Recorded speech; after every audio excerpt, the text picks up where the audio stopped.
दोस्तों, जो लोग सीए के समय मुसलमानों को उनके फायदे गिनवा रहे थे, सीए के फायदे, एनआरसी के फायदे, किसान आंदोलन के समय उन्हें किसान बिल के फायदे बता रहे थे, फायदे गिनवा रहे थे, वही अब मोदी जी के द्वारा लाए गए यूजीसी बिल के फायदे को समझ ही नहीं पा रहे हैं। आंदोलन कर दिया है। इतनी सी बात हजम नहीं हो रही है।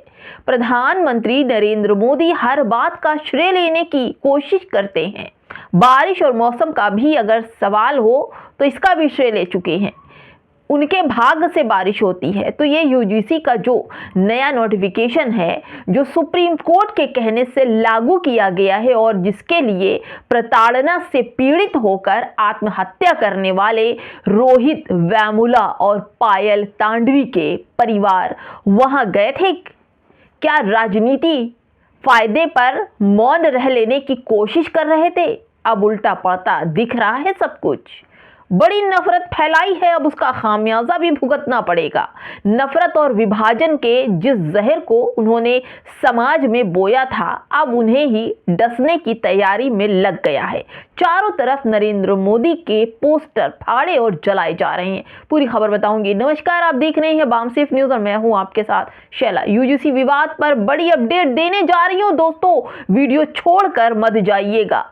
दोस्तों, शिक्षा मंत्री धर्मेंद्र प्रधान का बड़ा बयान। उन्होंने कहा, मैं सभी को भरोसा दिलाता हूं कि कोई भेदभाव नहीं होगा। इस पूरे कानून का कोई गलत इस्तेमाल नहीं कर पाएगा।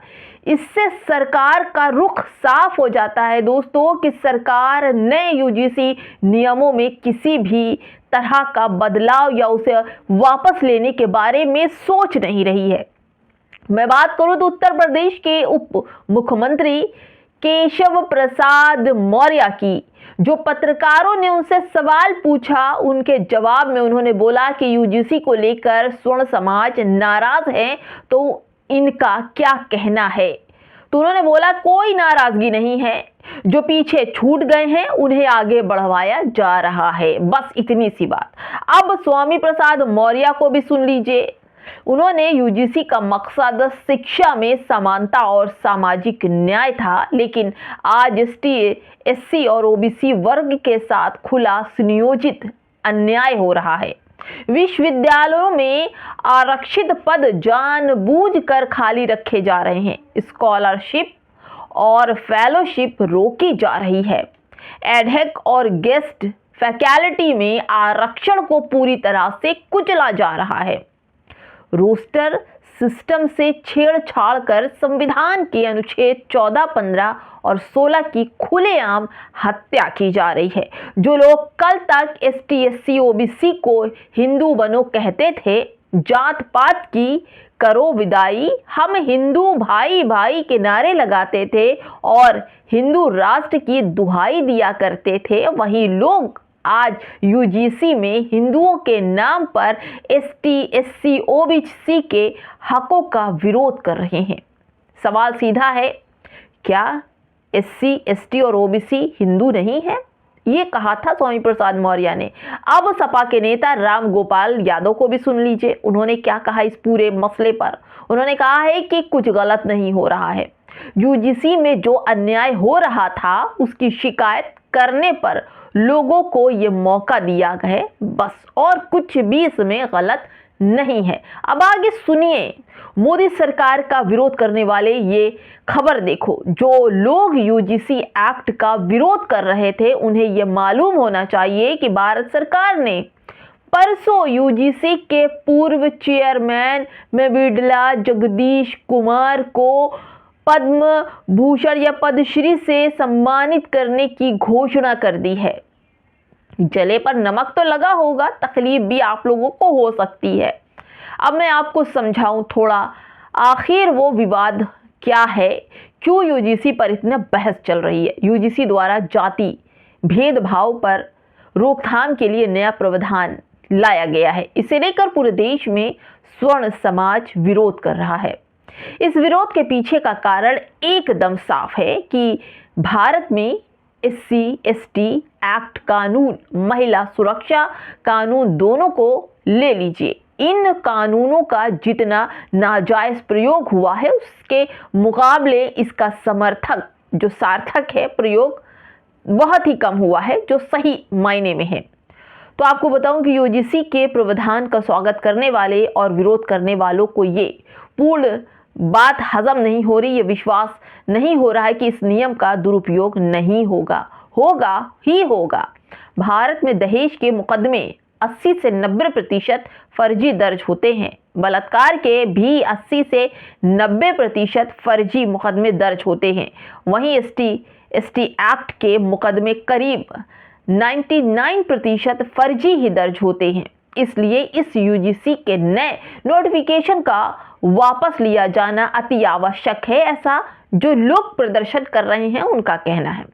इस मामले में नरेंद्र मोदी की सरकार की नीयत पर सवाल उठने लगे हैं, क्योंकि इस नए नियम में फर्जी मामले दर्ज कराने वालों के खिलाफ किसी भी तरह की कार्रवाई का कोई प्रावधान नहीं है, जो इस पूरे सिस्टम और इस नियम को स्वर्ण विरोधी बनाकर प्रस्तुत कर रहा है, ऐसा स्वर्णों का कहना है। ये नियम बीजेपी का एक बहुत बड़ा बवंडर साबित हो रहा है। बीजेपी सरकार हिल रही है अंदर से और भाजपा का कोर वोट बैंक अपनी पीठ पर छुरा घोंपने जैसा अनुभव कर रहा है। लेकिन आपको बताते चलूं दोस्तों, यूजीसी में जिस तरह से लोगों के बयान आ रहे हैं, यहाँ तक कि कुछ वीडियोस भी ऐसी है जो नरेंद्र मोदी की पोस्टर पर कालिक लगाते हुए भी आपको मिल जाएगी। अमित शाह, नरेंद्र मोदी दोनों की पोस्टरों को चप्पल से मारा जा रहा है, ऐसी भी वीडियो है। उनके पोस्टरों के उनके पुतले जलाए जा रहे हैं, ऐसी भी वीडियो सामने आ रही है। स्वर्ण समाज पूरी तरह से यूजीसी के खिलाफ है। उनका कहना है कि अगर ये एक्ट आ गया तो फिर स्वर्ण समाज के लोगों का, उनके बच्चों का भविष्य क्या होगा। दोस्तों आपको बताऊं, जो हजारों सालों से दबे कुचले शोषित वंचित हैं, जिनको न पढ़ने का हक है, न लिखने का हक है, न संपत्ति रखने का हक है, अगर उनको यूजीसी से थोड़ी राहत मिल जाती है तो इसमें आपको क्या जाता है। आपको याद है अभी हिंदू राष्ट्र बनाने के लिए बागेश्वर धाम की पदयात्रा शुरू हुई थी। 10 दिन की पदयात्रा में उन्होंने एक दिन भी हिंदू राष्ट्र और दलितों के बारे में कुछ नहीं कहा, केवल मुसलमानों को लेकर जहर उगलने का काम करते रहे। हजार जो लोग साधु संत, जो एक्टर उनसे जुड़ रहे थे, वो केवल और केवल मुसलमानों को लेकर ही बहस कर रहे थे। लेकिन अब इस पूरे मामले पर, यूजीसी पर अभी तक धीरेन्द्र शास्त्री का कोई बयान नहीं आया।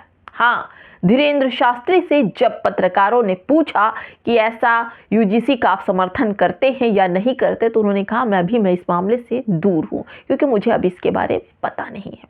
लेकिन दोस्तों आपको बताऊं, यूजीसी ने जिस तरह से बवाल काट रखा है, नरेंद्र मोदी की गुजरात लॉबी अंदर से हिल रही है। नरेंद्र मोदी के चाहने वालों ने अपने घरों से झंडे उतारने शुरू कर दिए हैं। अपने घरों में नरेंद्र मोदी की फोटो और फ्रेम में जो इन लोगों ने लगा कर रखी थी उसे भी फेंकना शुरू कर दिया है। उनका कहना है कि नरेंद्र मोदी की सरकार स्वर्णों की दुश्मन है और ये एक्ट लगाकर ये साबित कर देना चाहती है कि किस तरह से स्वर्ण समाज को उनके अंतिम पड़ाव पर भेजा जा रहा है। फिलहाल दोस्तों धर्मेंद्र प्रधान का और स्वामी प्रसाद मौर्य, केशव मौर्य के बयान भी सामने आ गए हैं।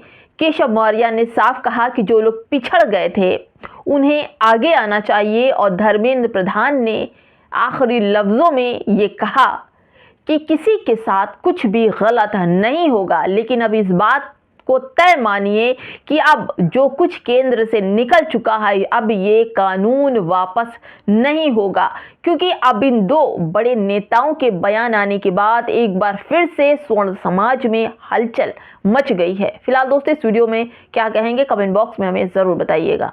नमस्कार।